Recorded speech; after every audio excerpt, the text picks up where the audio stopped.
I'm actually surprised at the amount of games I've played in January. Hello everyone, and welcome back. In today's video, we are reviewing the cute and cozy games that I played in the month of January. I'm going to be talking about each game individually, giving it some pros and some cons, and whether you should play it or pass it, so you can decide for yourself whether it's a game that you would like to try. I also want to say that I've been gifted 2 of the games to try out for free by the developers. I am not being paid for this video, and they don't know that they are being included in this video. It just means that I got the game for free to try it out to see if I liked it, and why you see the ad symbol when you clicked on this video. I will let you know which games were gifted as we get to them. Some games I liked, some games I didn't like, but I'm actually surprised at how many games I got to play this month. So grab a drink, get cozy, and let's start with the first game. The first game, I hope I'm saying this correctly, is called Kamaeru, a Frog Refuge. Foster a sanctuary of frogs and restore the biodiversity of the wetlands in this cozy farming sim where you raise frogs by playing mini games and decorate your habitat. I am so excited I got to play this game early. I cannot wait for the full release of this game. I ended up playing this for hours because it was so much fun at breeding the different frogs and seeing which frogs were choosing which items to sit on. And I love that you can take pictures of each of the frogs. The cons of this game were that I know it's only a demo, so lots of things can change, but I would love if there was an option that we could save the pictures of frogs to our desktop. And the cooking was very limited in the game and it got very repetitive very quickly. And I would like to be able to make larger lakes in the wetlands if possible. Other than that, the pros were that I loved saving up for the furniture to buy. It was quite easy to make money, which I really liked, and I loved the placement of the furniture. There was no gridlock to the furniture and you could place it pretty much anywhere on the map, which I liked. Now this game was gifted to me for free to try out the demo, but it is free for everybody to be able to play exclusively on Steam during Steam's Next Fest. And the full release of the game is coming out sometime in 2024. This game would be a definite play for me. The next game is called Hidden in Time 2 Myths and Magic. Join Clippy on a new enchanted adventure in search for hidden objects scattered around hand-drawn worlds and unlock more as you go, with both a single-player campaign and an online mode where you can create your own dream world. The adventure never ends. This one is really fun and I love the art style of the different worlds. I love that there are 4 different worlds that you can pick from and the map starts off smaller and then it gets bigger and bigger as you work through all the levels. The cons are, as I played on the Nintendo Switch for this game, I would have liked the interface at the bottom to be a bit bigger where all of the findables are, because it was really hard to see some of them if they were like the small items. I had to really put my face right up to the screen sometimes, and if the item was small there was basically no chance of me telling what the item was. Also, there was no real accessibility features, so I would like them to add that if possible. But the pros were that I loved the hints that it gave you for each item, and the worlds are utterly gorgeous. The different weather combinations are beautiful. I love how the scenery changes so drastically. It's utterly stunning. Now this game was gifted to me on the Nintendo Switch.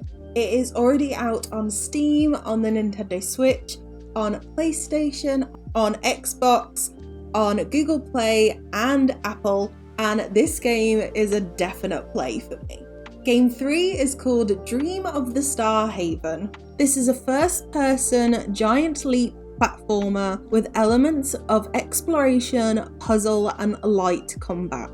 You move through islands in the sky where you soar gracefully and eventually even bend gravity itself to your will, giving you the power to literally turn the dreamlike world upside down. This game is incredible that it's free on early access, which is insane. The cons are that it's first person mode, so for me, I did feel motion sick while playing the game. It does warn you, to be honest, so it's completely my fault. Even putting the camera speed all the way down and adding the little dot in the middle, it made me feel sick and gave me a headache all day. But that is a me problem. I think if the camera was slowed right down, it would make it a bit more easier. And maybe if it was zoomed out further, or you had the ability to zoom out, that would maybe help. But the pros are, if you don't suffer from motion sickness, you would be absolutely fine. This game is absolutely stunning. The scenery is beautiful. I love that you can triple jump anywhere, and it has 3 difficulty modes in the game, which is really nice. You can set the difficulty to your personal tastes. There are a few accessibility options, but not many, and you can change the key bindings, which is nice. And I think this game will keep offering a lot throughout and probably after its early access. Keep in mind, this game is in early access. So this game, unfortunately, is a pass for me. If you don't suffer from motion sickness, it would definitely be a play for you. But this game is out now on early access, exclusively on Steam. Next up, we have Coral Island.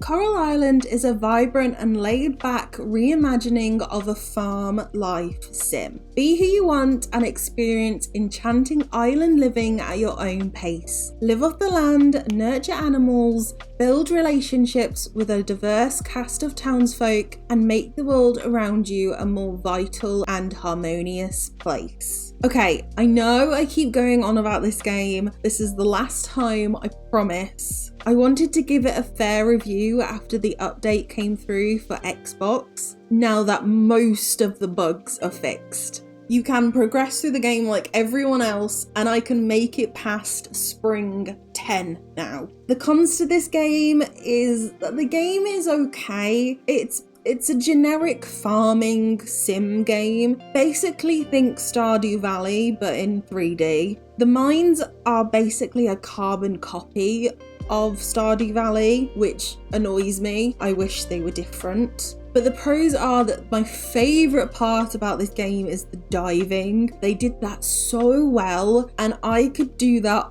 all day. If they had got rid of the mines and just done diving, I would have been so happy with that. And there is so much to do in this game. I have to turn my gameplay hours clock in the settings all the way to low because I get too overwhelmed that there's so much to do. So that can be a pro or a con, depending on how you look at it. I love that you can talk to all the villagers, and there are so many cutscenes with all the villagers. It makes the world feel more alive and more lived in and more interactive. And the village events are amazing, and they did such a good job with those. They are so much fun. It's a good game if you like farming and like more interactions with your villagers, but this game unfortunately is a pass for me. And this game is already out on Steam, on Xbox, and on PlayStation.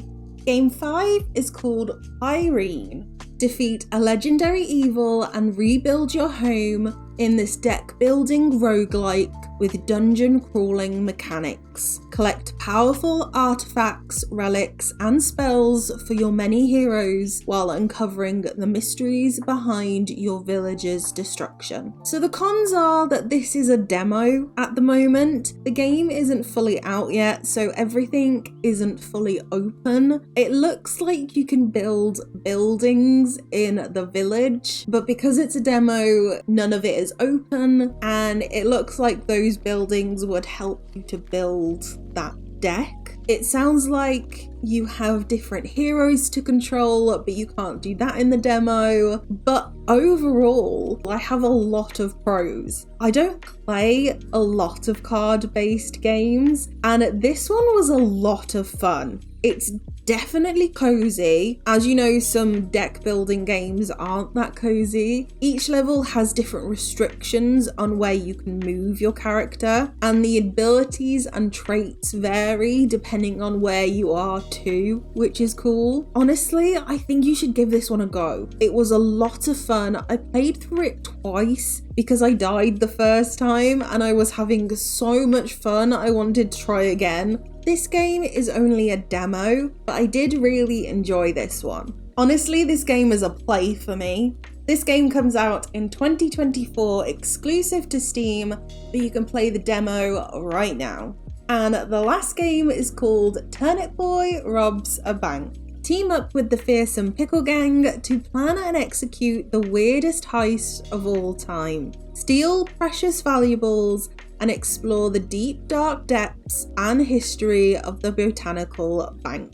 This is the last game on the list, and I have more cons than pros. I played this on Xbox Game Pass, and this game is no means bad at all. It's a very good game. I just personally didn't enjoy it. It gets a bit repetitive after a while, and after you've bought all of the gadgets on the dark web to help with the bank heist, you kind of just need to go back and forward, rinse and repeat the bank till you earn more and more money, which I found a bit repetitive and a bit boring after a while. The pros are though, if you like dungeon diving, this game is great for you. The first 2 floors are always the same, but the bank changes every time you go back into it, and you get put somewhere different each time, which I had a lot of fun with. It was something different each time, so it didn't feel too repetitive every time you went in, and you got to talk to the different people that were in the bank, and there were little mini games in there. But yeah,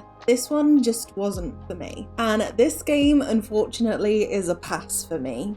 This game is out now on Nintendo Switch, on Steam, on Epic Games, on Humble Store, and itch.io. So I think there's a game in there for everyone, and hopefully I've helped you decide on a game if you're a bit on the fence about it. I love trying out these games every month, and I even found a style of game that I never knew I liked, the card building deck style. This is why I love trying demos, because they are completely free and you never know whether you're going to find your next favourite game. And that is it. Those are all of the games that I played in January. Let me know in the comments down below if you agree with my selection. Please don't forget to give this video a big thumbs up if you liked it, and subscribe down below for more cute and cozy games. There are lots more coming in 2024.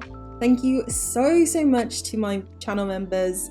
If you would like to become a channel member, you can do so down below as well. If you liked this video, I did a whole video ranking my favourite games of 2023, and I'll leave that on the end of this video as an end card for you. Thank you so much for watching.